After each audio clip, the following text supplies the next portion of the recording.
पुणे शहरातील गुन्हेगारीवर नियंत्रण येत नाही, असं धक्कादायक चित्र पुन्हा एकदा समोर आलं आहे.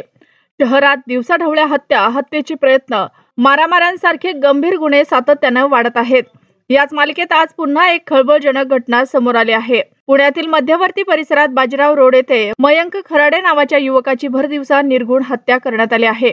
ही घटना सगळ्यांच्या नजरेसमोर घडली असून आरोपी घटनास्थळावरून फरार झाल्याची माहिती आहे. पोलिसांनी गुन्हा दाखल करून तपासाची सुरुवात केली आहे. विशेष म्हणजे गेल्या 3 दिवसात हा शहरातील दुसरा खून आहे.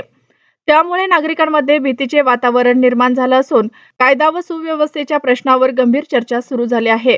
घटनेनंतर पोलीस यंत्रणा सतर्क झाली असून आरोपीच्या शोधासाठी जोरदार तपास सुरू आहे. शहरात सीसीटीव्ही फुटेज तपासले जात आहेत. मात्र वारंवार घडणाऱ्या अशा घटनांनी पुण्यात गुन्हेगार बेधडक झाले आहेत का, असा प्रश्न उपस्थित होत आहे. शहरातील नागरिकांनी पोलीस प्रशासनाने अधिक कडक कारवाई करावी, गस्त वाढवावी आणि गुन्हेगारीवर कठोर अंकुश आणावा, अशी मागणी केली आहे. पुढील तपासानंतरच या हत्येचं नेमकं कारण, वाद किंवा गँग वॉरचा एखादा धागा समोर येणार असल्याचं पोलीस सूत्रांचं म्हणणं आहे. या घटनास्थळी बाजीराव रोडवर एका तरुणाचा जो खून झालेला आहे, त्या खुनाची प्राथमिक माहिती अशी मिळून येत आहे की हा तरुणांमधला जो पूर्वाचा त्यांचा मधला वाद होता, त्या वादामधनं ही झालेली घटना आहे. आम्ही आता तपास सुरू केलेला आहे. इथे फिर्याद घेण्याचं काम सुरू केलेलं आहे. जसं आपण बघू शकतो, फॉरेन्सिकच्या लोकांनी पण फॉरेन्सिक एव्हिडन्सेस जमा करण्याचं काम सुरू केलेलं आहे. आरोपींना पकडण्यासाठी टीम पाठवलेली आहे आणि पुढील तपास चालू आहे.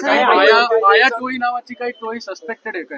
वानवडीतील माया टोळीचं नाव समोर येते सर, नेमकं काय प्रकार आहे? अजून असं काही प्राथमिक माहिती मिळाली नाही आहे. फक्त प्राथमिक माहिती एवढीच आहे की या तरुणांमध्ये पहिल्यापासून वाद होता. त्या वादांच्यामुळे ही घटना घडलेली आहे.